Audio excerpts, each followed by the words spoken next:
현 집권 여당 지금 대표를 맡고 있는 김기현 대표, 여러 가지 이제 결핍이기 때문에 또 이 대표 자리에 오른 거거든요. 이분이 뭐 안철수, 홍준표 이런 분들처럼 뭐 한 칼 하고 뭐 이러면 윤석열 대통령이 썩겠습니까? 그런 게 없기 때문에 이 대표 자리에 오른 거고요. 모르겠습니다. 내년 총선에서 만약에 국민의힘이 승리한다면 김기현 대표도 대선 주자급 정치인으로 올라갈 수 있지 않을까요?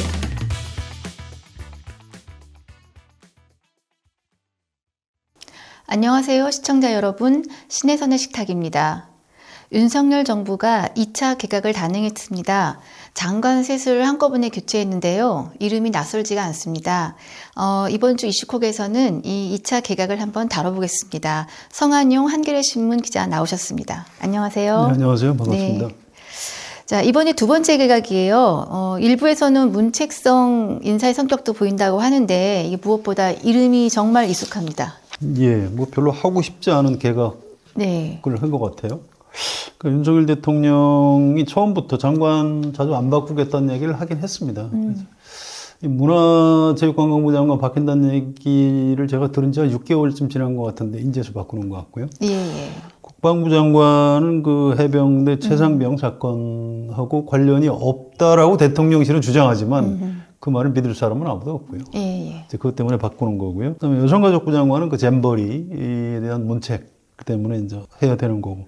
개각 별로 하고 싶지 않은데 이제 밀려서 예. 어쨌든 개각이라고 했는데 뭐 별로 평가도 좋지 않은 것 같습니다. 네. MB 시절 분들 돌아오시는 것 같아요. 또 몇 명이나 지금 돌아온 건가요? 이 새로 된 분들부터 간단히 좀 볼까요? 예, 일단 문체부라고도 하고 네. 문화부 장관이라고도 네. 하죠, 줄여서. 유인촌. 이분이 1951년생이에요. 72세. 89년에 1989년에 네. 야망의 세월이란 KBS2 드라마가 드라마. 있었어요. 그거를 아시는 세대신가요? 예, 압니다. 거기서 그 이명박 역할로 나왔던 배우죠. 네. 그런데 이제 이명박 정부에서 2008년에 이제 문화체육관광부 장관을 했던 분입니다. 근데 그분이 이번에 다시 돌아온 거죠. 그러니까 MB맨의 컴백이다. 뭐 이런 얘기고요. 그냥 단순히 이명박 정부의 장관이 돌아왔다 이게 아니고 이명박 대통령의 분신이었던 사람이 제 문화체육관 장관으로 왔다. 이것 네. 때문에 국민의힘 안에서도 좀 깜짝 놀란 것 예, 같아요. 예, 그런 것 같아요. 아니 이게 뭐냐? MB 시즌2냐? 뭐 이런 식으로 좀 곤혹스러워하는 측면이 있습니다.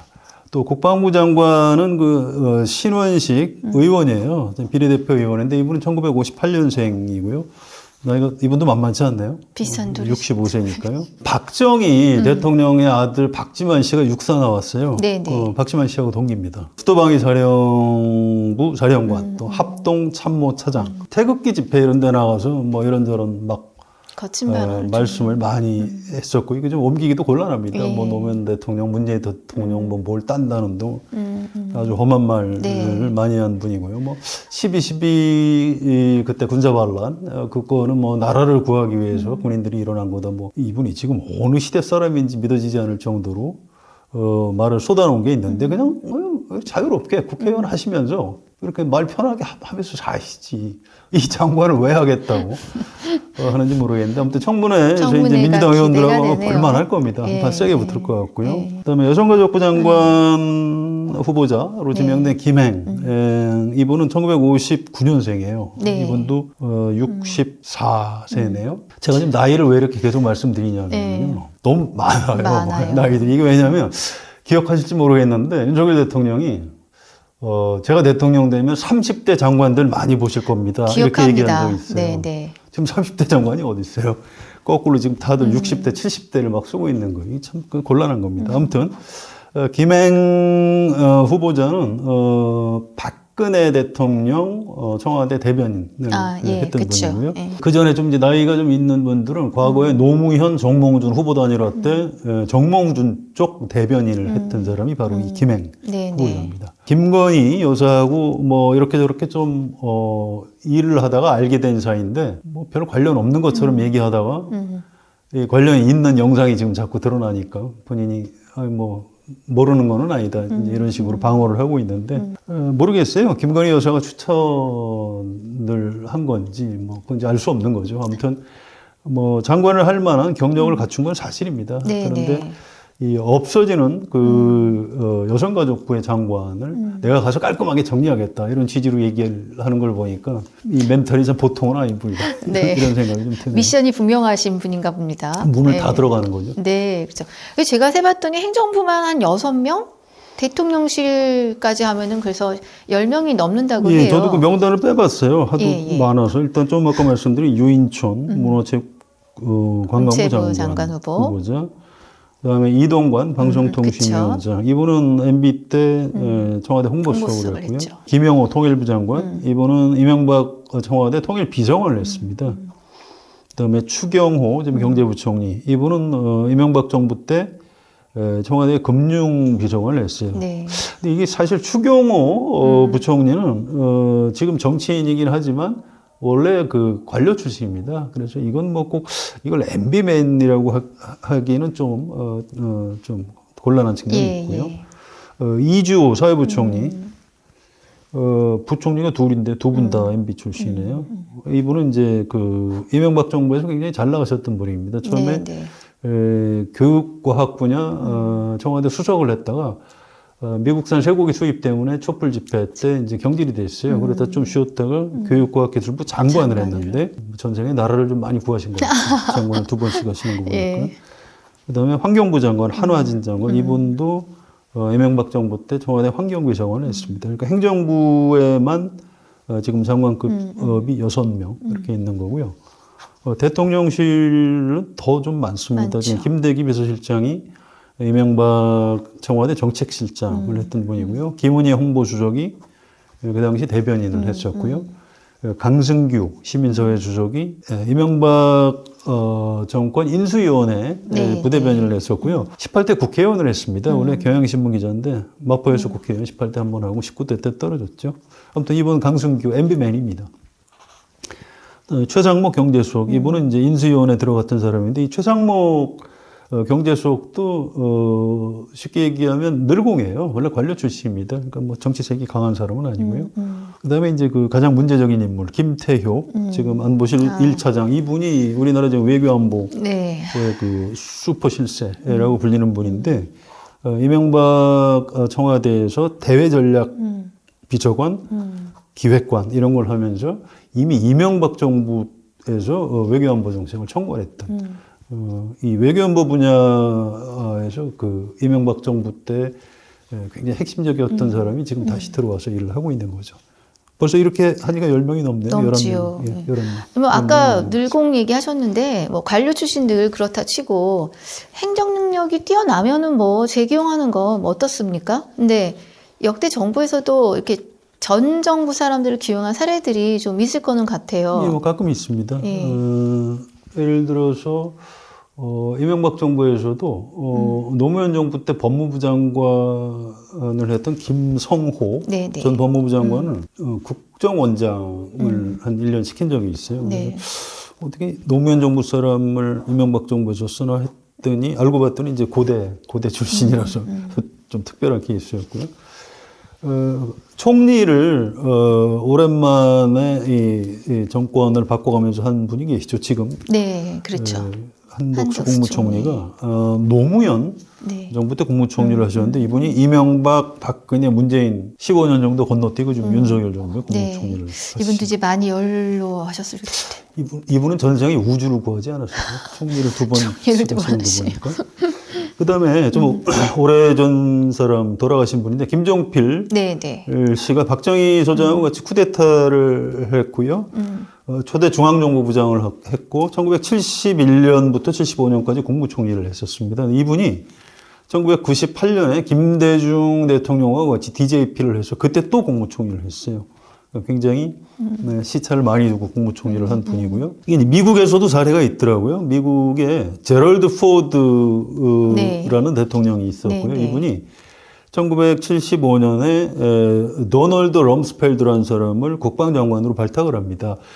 미국 역사상 최연소 국방부 장관이었대요. 근데 이분이 2001년에 조지 부시 행정부에서 다시 국방장관에 기용이 됩니다. 그래서 이 진짜 아주 옛날 아니 그 럼스펠드가 아직도 살아있단 말이야 뭐 이런 얘기를 할 정도로 사람들이 깜짝 놀랐던 기억이 있는데 아무튼 뭐 능력만 있으면 뭐 사람을 다시 기용하는 거는 전 뭐 그렇게 이의를 제기하고 싶지는 않아요. 근데 얼만큼 그러면 그 능력이 있는 사람이냐 또 지금 이 시대에 과연 장관으로서 일을 잘 할 수 있는 사람이냐 이건 좀 별도로 따져봐야 될 그렇죠. 예. 부분인데 저는 좀 동의하기가 어렵습니다. 아니 그래서 일단 뭐 사례는 여러 개 저기 뭐 나라를 넘어서 있고 시대를 넘어서 있는데 일단 너무 많고 그래서 윤석열 대통령이 사람이 없나 아니면 사람을 안 살피고 있나 이게 풀이라는 게 있을 거 아니에요. 이게 행정부 내각을 구성하는데 선수들이 없을 리가 없을 것 같은데 왜 그렇게 더군다나 이명박 대통령 어쨌든 기업인 출신이어서 상당히 뭔가 이렇게 실리를 추구했던 것 같은데 그때 기용했던 장관이 지금 대통령의 내각에서 호흡을 맞출 수 있겠나 뭐 이런 생각도 좀 드는 거죠. 예, 그런 문제가 있죠. 이게요, 예. 역대 정권에서 일하는 사람들 얘기를 들어보면 장관 인사 때만 되면 거의 막 미칠 지경이라고 해요. 능력 있는 사람들은 안 하겠다고 하고. 네, 네. 뭐 하겠다는 사람들은 도덕적으로 뭐 문제가 있는 사람, 능력이 없는 사람. 그게 참 우리나라 그 고위공직자를 시킬 만큼 어떤 도덕성과 능력을 갖춘 사람 찾기가 쉽지 않다는 건데요. 우리나라 이 보수 세력, 과거에 이제 보수 정당 쪽 인맥들이 되게 이제 관료 출신, 법조인 출신들이 많았는데요. 네. 이게 뭐 전두환 노태우 때까지 뭐 정권 바뀐 적이 없었으니까 뭐 별 문제가 없었는데 김영삼 정부 때부터 인사 검증이 시작이 됩니다. 네, 그래서 네. 언론에서 도덕성 검증을 하면 부동산 투기가 나왔대. 그래서 세죠. 막 낙마하고 예, 그때 예. 서울시장 날라가고 보사부 장관도 날라가고 막 난리가 났었어요. 그 다음에 대통령이 새로 누군가 될 때마다 점점 더 그게 올라갔어요. 네, 기준이. 네. 그래서 노무현 정부 때는 2005년부터일 겁니다. 그때부터는 국무위원 전부 다 국회에서 인사청문회라. 물론 노무현 정부 때도 많이 날라갔죠. 날렸죠. 그 음주운전까지. 뭐 그렇습니다. 네. 뭐 자녀들 네. 학교 보내는 것 때문에 뭐 위장 위장 취업한 거, 전입과. 또 심지어 논문 표절한 거. 그러니까 교수 출신들이 이제 거기에 많이 날라갔죠. 네, 네. 아무튼 우리나라 이제 보수 쪽의 어떤 인맥들이 2007년 12월 한나라당 대선 후보 경선을 계기로 딱 두 패거리로 분류가 됩니다. 친이명박 계열, 친 박근혜 계열. 계열. 그때 워낙 이제 세게 그렇죠. 붙었으니까요. 예, 예.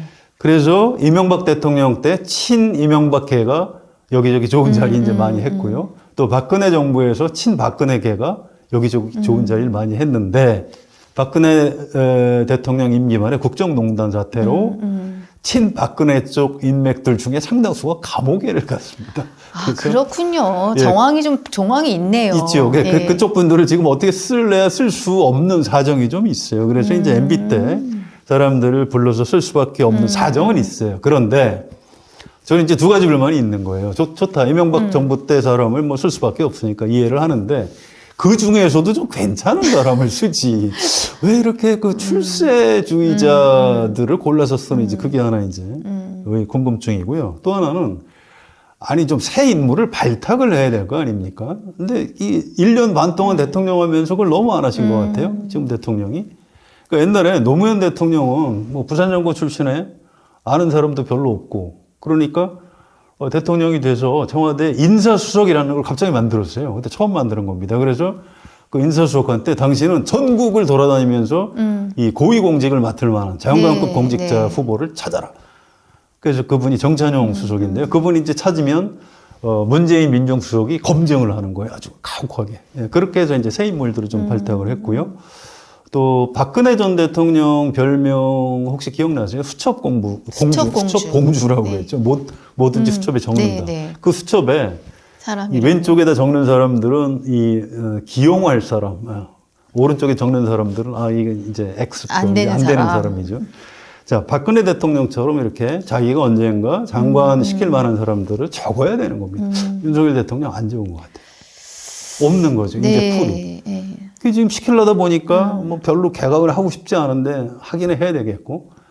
그러니까 뭐 이명박 정부에서 일하던 사람들 중에 몇 사람.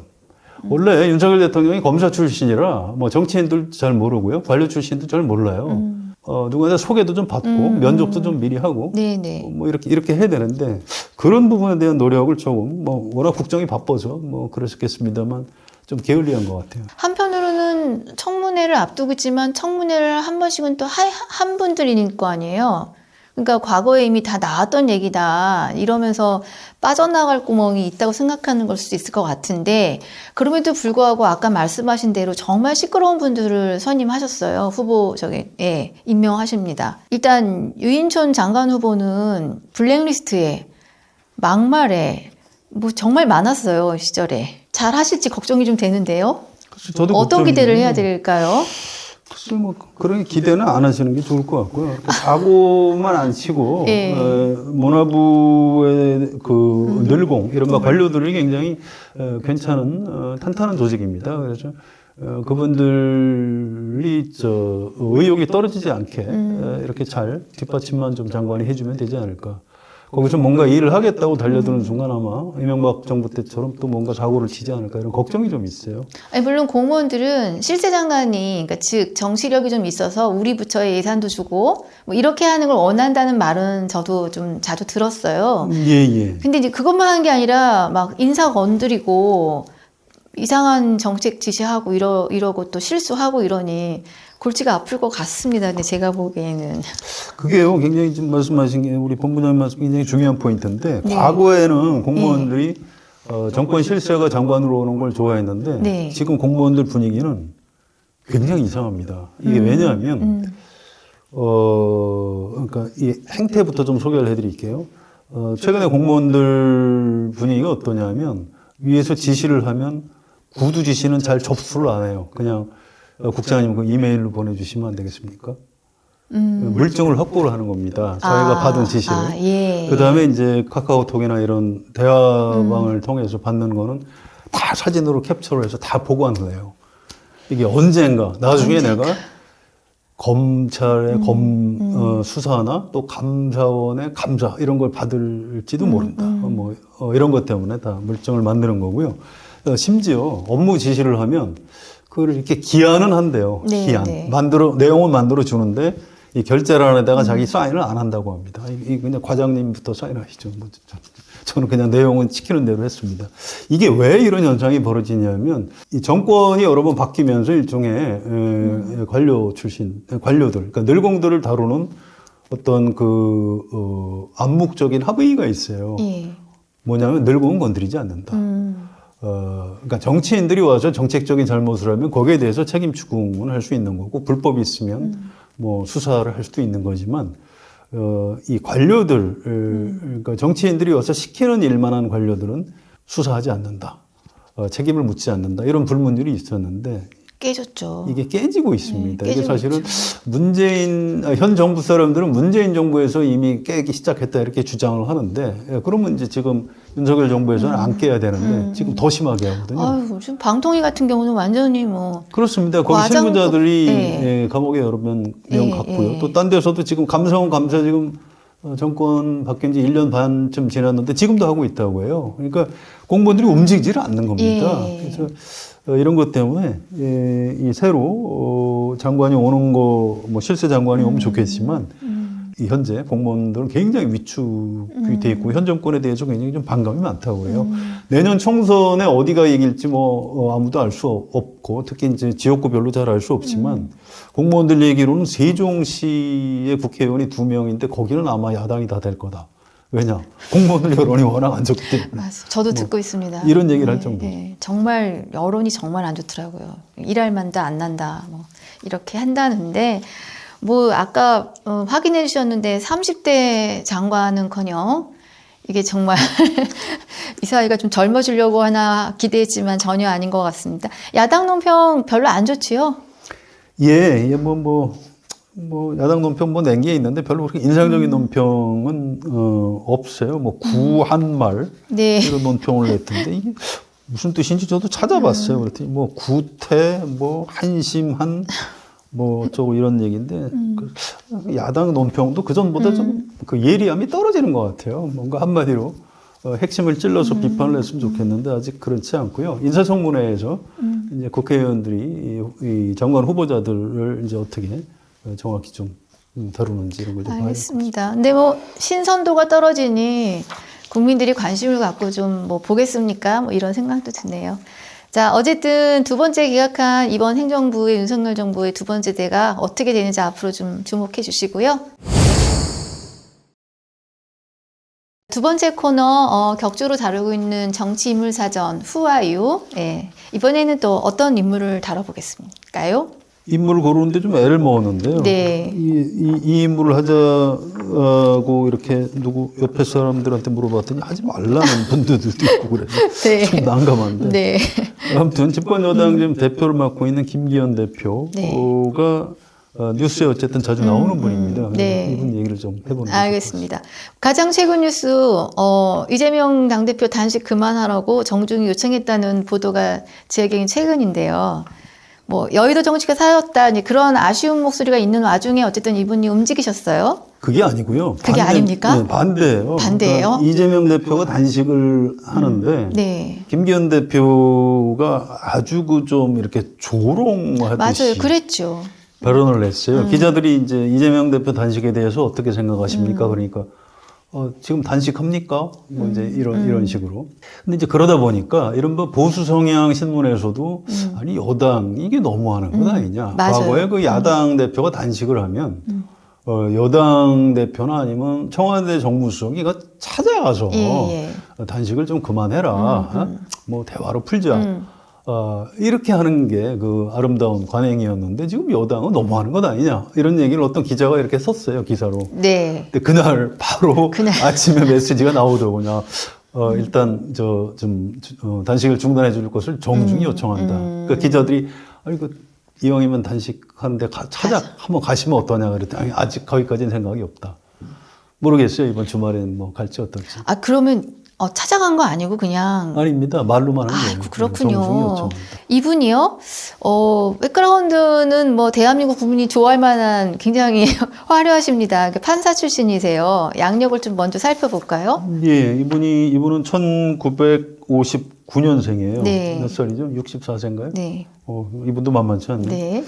울산 출신이시고요. 거기 태어나기만 했고 학교는 초등학교부터 부산에서 다 다녔습니다. 그래서 부산의 양정초등학교, 부산의 중앙중학교, 부산 동고등학교, 이스트 동쪽 갈 때 부산 동고라고 있습니다. 나와서 서울대 법대를 나오셨고 이제 사법시험 합격해서 판사를 하다가 변호사 개업을 했고요. 그러다가 이제 17대, 2004년이죠. 네. 그때 이제 국회의원이 돼서 이제 3번 당선이 됐죠, 내리. 그런데 이제 마지막, 3번째 당선돼서는 임기를 마치지 않고요. 울산시장에 출마해서 당선이 됐습니다. 그래서 울산시장 4년 마치고, 2018년에 이제 울산시장 재선에 도전했는데 민주당 후보한테 졌어요. 그리고 이제 2년 쉬었다가 2020년에 다시 이제 국회의원이 당선됐으니까 지금 사선 의원. 예, 그렇습니다. 이 관록은 상당하시죠. 그렇죠. 근데 판사 연수원에서 성적 우수한 사람들 판사한다면서요? 물론이죠. 성적이 좋아야 판사를 하고. 그렇죠. 근데 굉장히 짧게 하셨는데 혹시 뭐 그 당시에 사연이 있었나요? 아닙니다. 옛날에는 판사하다가 그렇게 금방 개업한 분들이 많았어요. 노무현 전 대통령도 판사 그렇게 오래 안 하고 개업했거든요. 그래서 지금은 반대로 변호사 하다가 그 중에 이제 판사로 들어가고 이제 판사를 한번 하게 되면 웬만해서 못 받지 않는데 옛날에는 이렇게 판사 하다가 판사 월급이 그때 좀 적었거든요. 뭐 월급도 적고 하니까 이제 변호사 개업한 분들이 꽤 많이 있었죠. 그 부분에 특별히 하자가 있는 건 아닙니다.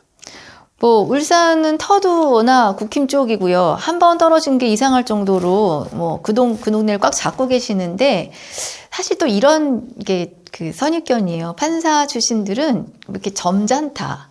그런 생각을 좀 하는데 이분은 좀 막말도 좀 많이 하시고 아니요 점잖으세요? 맞습니다. 요즘 하는 막말은 일부러 하는 막말이에요. 일부러? 누구에게 잘 보이려고요? 그게 아니고요.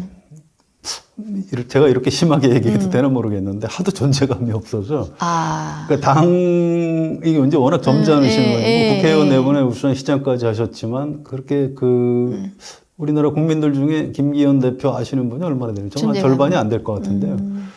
그게 어디 다니는데 대변인하고 같이 이렇게 갔는데 시장을 갔는데 시장 상인이 국민의힘 대변인을 이렇게 알아보고 어이구 텔레비 나오신 국민의힘 의원님이시죠? 라고 인사를 했는데 그 바로 옆에 김기현 대표가 계셨는데 그냥 모르더라는 거예요. 좀 굉장히 충격을 받았다는 거고요. 그런 장면이 꽤 여러 번 있었다고 해요. 아니 근데 사선 의원을 하실 정도인데 왜 사실 저도 잘 이렇게 제 인식에 길에서 만나면 모르실 거예요. 네. 그러니까 되게 정치인들이 뭔가 선악이 아니고 뭔가 특징이 있어야 사람이 이렇게 탁 알아보는데 김기현 대표는 그렇게 아주 특색이 있는 정치인은 아니에요. 뭐 좋은 의미든 나쁜 의미든 그 뉴스의 중심에 서본 적이 거의 없죠. 이번 대표돼서 이제 처음 벌어지는 이런 일이고요. 그래서 이제 좀 의도적으로 발언을 좀 세게 하는 측면이 하나 있고요. 또 하나는 이분이 윤석열 대통령하고 좀 자주 만나고 통화도 자주 하는 편입니다. 기자들한테 그 얘기를 다 하지는 않고요. 당내에서도 의원들한테도 얘기를 다 하지는 않는데 윤석열 대통령이 좀 세게 좀 이렇게 잘못된 뭐 가짜 뉴스하고 좀 싸우는 거 두려워하지 말고 뭐 야당 잘못된 거 좀 과감하게 공격도 하고 이런 주문을 하는 걸로 추정이 됩니다. 그래서 김기현 대표가 요즘 얘기하는 그 내용을 가만히 들어보시면 저게 요즘 윤석열 대통령 생각이 저렇구나. 이렇게 보시면 과히 틀리지가 않습니다. 그게 지금 실제 당한파게 평가한 거예요? 그렇습니다. 실제 이분이 그 원내대표 되시고 당대표까지 되는 과정에서 당시 보도를 보면은 다 윤심이다. 그러니까 지지율도 엄청나게 일단 받았긴 했어요. 60몇 프로로. 그때 경쟁자들도 만만치 않았는데. 아닙니다. 생각보다 쉽게 됐어요. 이게 이제 교통정리를 쭉 해주는 거죠. 올해 3월 8일이었죠. 네, 3월 8일이죠. 네, 전당대회에서 됐는데 그 전에 그 전당대회에 들어가기 전에 윤석열 대통령이 김기현 의원을 대표로 민다라는 소문이 파다하게 났었고요. 김장연대라고 김기현, 장제원 두 분이 연대했다. 아니 장제원 의원이 누굽니까? 이른바 윤핵관, 핵관 중에서도 핵관 그 장제원인데 김장연대를 한다 이렇게 장제원 의원이 그거를 기자들한테 얘기를 했어요. 나는 김기현 후보를 지지한다 이런 식으로. 가만히 있어. 그러면 장제원이 윤핵관인데 이분이 김기현을 지지하니까 윤석열 대통령이 김기현 후보를 지지하는구나. 이렇게 소문이 난 거고요. 그런데도 그 당시 1등은 이제 나경원 전 의원이었는데 이분이 이제 너무 세니까 이 대통령실에서 그때 인사 문제를 가지고 약간 모욕을 주는 식으로 찍어 눌러버렸죠. 그래서 사퇴를 시켰고요. 이 눈치 없는 이제 안철수 후보는 끝까지 경선을 했는데 밟아서 이번도 이제 김기현 비서실장이 아주 모욕적인 얘기를 할 정도로 뭐 아무 일도 하지 않으면 뭐 아무 일도 일어나지 않는다 뭐 그랬던가. 그래서 원래 안철수 후보가 표가 많았는데 막 눌려가지고 23%가까지 눌려버렸어요. 그래서 맥없이 승부가 1차에서 김기현 후보가 이제 과반을 해서 당선이 되는 이런 일이 벌어진 거죠. 좀 어이가 없는 거죠.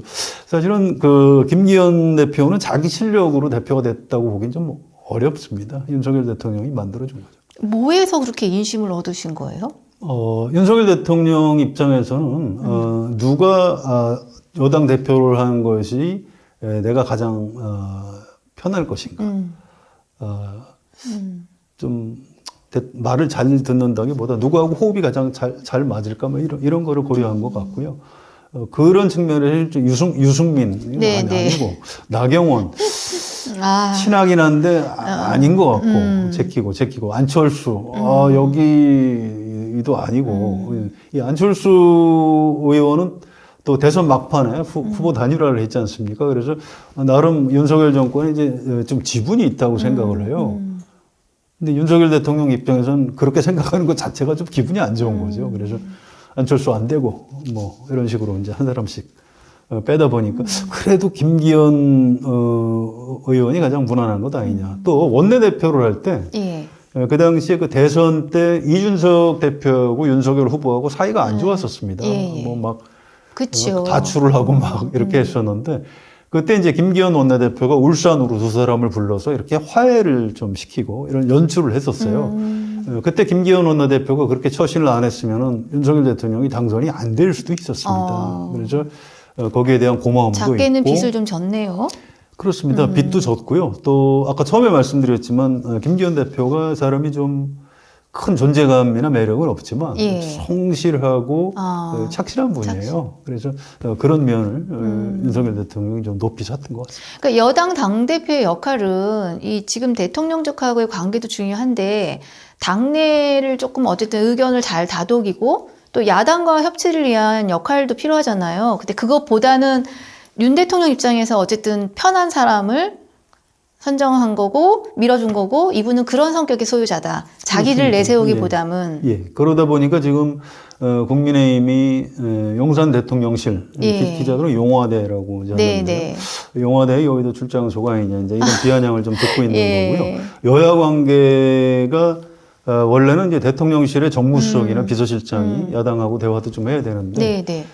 그게 안 되면은 집권 여당 대표가 좀 야당하고 대화를 해야 되는데 김기현 대표는 윤석열 대통령이 야당을 얼마나 싫어하는지를 알기 때문에 별로 그렇게 야당하고 대화도 좀 안 하고 있는 거죠. 그래서 이제 여야 관계도 이렇게 좀 나빠지고 있는 그런 그러면 측면이 있습니다. 당내 평가는 어떻습니까? 그건 그냥 이해할 사항인 거고 인물에 대한 당대표 인물 평가가 좀 있을 것 같은데요. 예, 그냥 뭐 무난하고 뭐 이런 분이다. 그런데 이제 국민의힘 의원들은 내년 총선이 걱정인 거예요. 네. 예, 좀 정확히 얘기하면 이건 김기현 대표에 대한 평가가 아니고 네. 윤석열 대통령이 네. 김기현 대표가 선출되도록 이렇게 구도를 짜놓고 그래서 내년 총선을 치르면 내가 당선이 될까? 이 걱정들이 많은 거죠. 그래서 김기현 대표 리더십 가지고 우리가 총선 이길 수 있을까? 이런 고민이 많고요. 당장 다음 달이죠. 10월 11일 날 서울의 강서구청장 보궐선거를 합니다. 네, 네. 거기에 이제 김태우 전 구청장이 아마 경선에서 이길 걸로 예상이 되고요. 그렇게 되면 좀 기괴한 일이 벌어지는 거죠. 거기 구청장 했던 사람이 대법원 확정 판결이 나서 날아갔는데 그 사람을 사면복권해서 다시 출마시킨다. 이게 좀 있을 수 없는 일인데 아무튼 뭐 사면은 윤석열 대통령이 해줬고 그렇게 사면해 준 거는 출마를 시키라는 뜻인가 보다. 그래서 이제 국민의힘 당원들이 그쪽으로 지금 몰아주는 분위기인데 근데 어쨌든 만약에 강서구청장 선거에서 국민의힘이 지면 윤석열 대통령이 책임을 져야 되는데 대통령이 책임을 질 수 없잖아요. 그럼 당내에서는 네, 네. 김기현 대표 당신 책임지고 그렇죠. 물러나시오. 이제 네, 이런 네, 얘기를 하게 되는 거죠. 그래서 이제 김기현 대표로서는 이번 강서구청장 선거에 전력을 다할 수밖에 없는. 다할 수 있는. 본인이 저지른 사고는 아닌데 그 네, 책임은 네. 자기가 져야 되는. 네. 원래 여당 대표가 좀 그런 운명, 슬픈 운명이기는 좀 해요. 슬픈 운명인데 당사자도 또 굉장히 책임지는 성실한 사람이면은 책임을 지시겠네요. 근데 웬만하면 이 네. 여당 대표를 바꾸기는 쉽지는 않습니다. 왜냐하면 뭐 총선을 앞두고 전당대회를 다시 하는 건 불가능하고요. 네, 네. 또 비대위원장을 한다. 비대위원장이 야당이 하는 거지. 그쵸? 여당이 하는 게 아니에요. 그래서 웬만하면 김기현 대표 체제를 그냥 총선을 치르려고 선거대책본부는 하지 따로 할 않을까. 수 있지 않아요?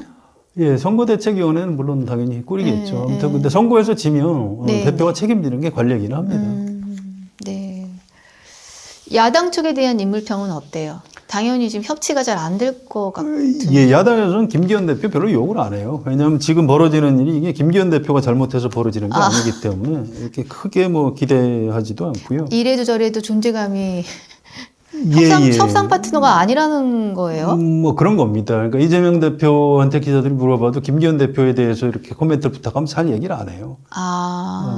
저게 이제 윤석열 대통령급이지 김기현 대표급은 아니고. 하긴 대통령 후보였는데 지금 그런 거죠. 지금 뭐가 이상하군요, 지금.